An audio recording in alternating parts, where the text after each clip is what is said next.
Hey, salut!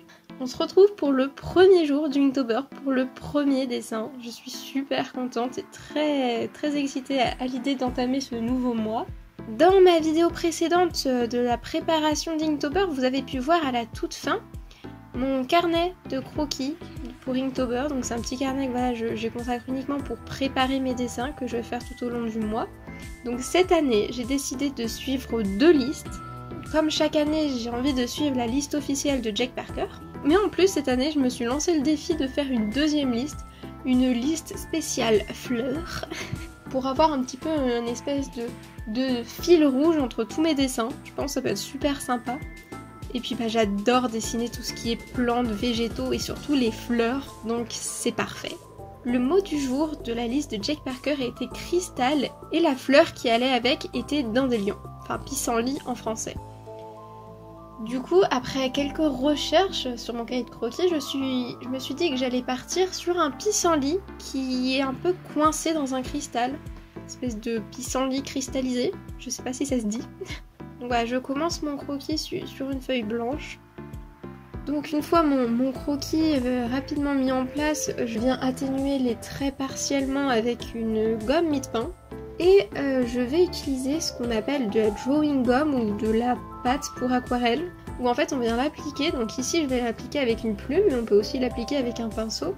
Là où il y aura cette espèce de pâte, l'aquarelle ne pourra pas pénétrer, donc ça va laisser la feuille complètement blanche et c'est super pratique, le rendu est super. Donc ici je viens l'utiliser sur les pissenlits que j'ai envie de faire ressortir. Ma pâte est blanche, il en existe des grises qui sont beaucoup plus visibles et c'est plus agréable de travailler avec. Moi beaucoup j'en ai une blanche donc c'est pas évident, on voit pas ce qu'on fait. Et ici vous voyez pas grand chose. J'essaye tant bien que mal avec les reflets du soleil de vous montrer ce que ça donne. C'est pas évident. Une fois que cette pâte est bien sèche, pour réaliser la couleur on va dire de ces cristaux, c'est pas évident parce que comme c'est un matériau transparent, on voit un peu à travers, on voit le derrière, enfin, on voit les différents plans du cristaux. Donc je vais travailler par plan. Je commence par faire une première couche d'aquarelle un peu unie sur l'ensemble des cristaux. Puis ensuite je vais vraiment rajouter les ombres petit à petit, couche par couche, en laissant bien sécher chaque étape.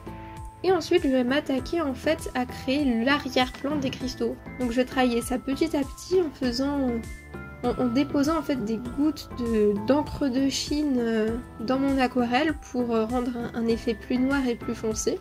Puis une fois que j'ai fini de faire ces arrière-plans, je vais m'occuper d'enlever l'espèce de pâte pour aquarelle des pissenlits. Donc ça s'enlève très facilement avec le doigt. Et là vous constatez en effet que le papier est super blanc.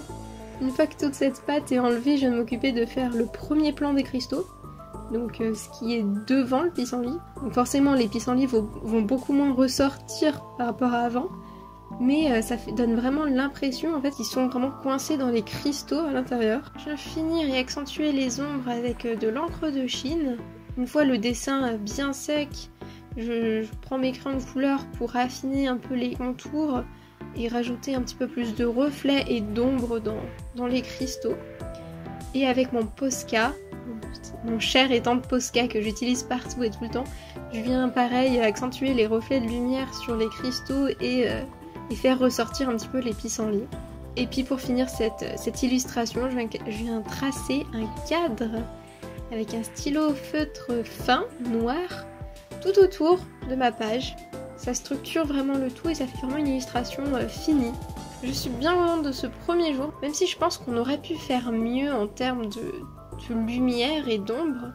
Et sur ce, merci d'avoir regardé cette vidéo et on se dit à demain pour le jour 2. Salut!